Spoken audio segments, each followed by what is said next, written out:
Assalamualaikum warahmatullahi wabarakatuh.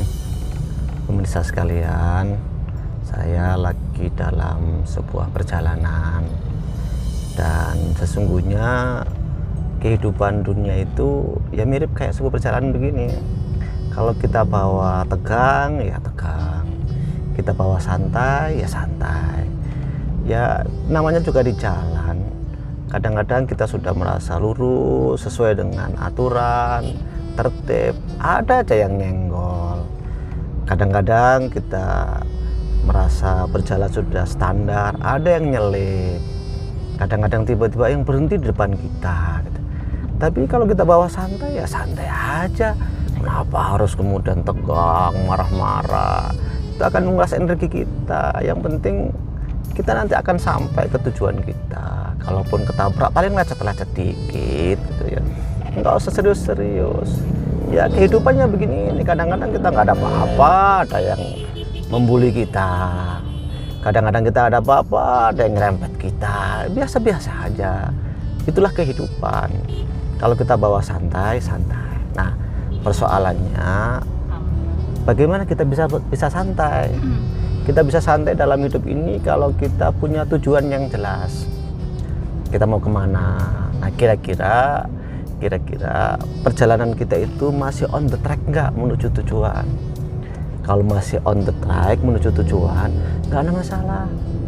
Mau diselip orang oke, nggak diselip orang juga oke. Yang penting kita sampai ke tujuan tepat pada waktunya.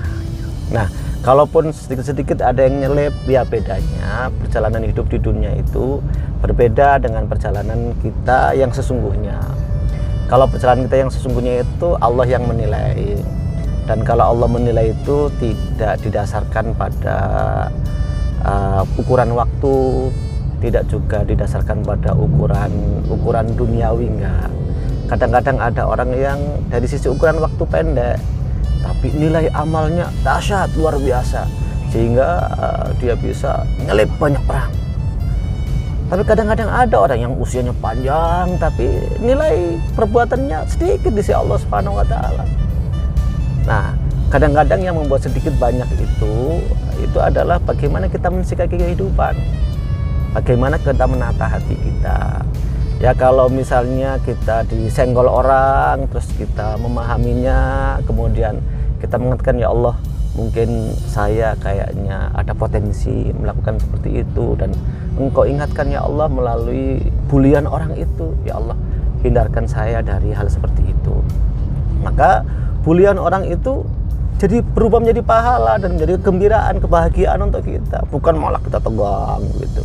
Bahkan kalau misalnya yang membuli kita itu ternyata adalah saudara kita sendiri, orang yang dekat dengan kita, orang yang mungkin kita anggap sama-sama sering sholat jamaah di masjid atau sering majelis taklim, itu malah membuli kita, malah nyakitin hati kita.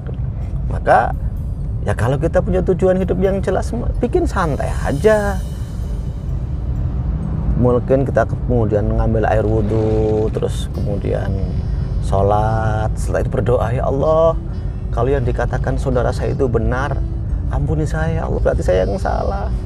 Ya Allah, kalau yang dikatakan saudara saya itu keliru, ampunilah saudara saya. Nah, itu kan dapat pahala.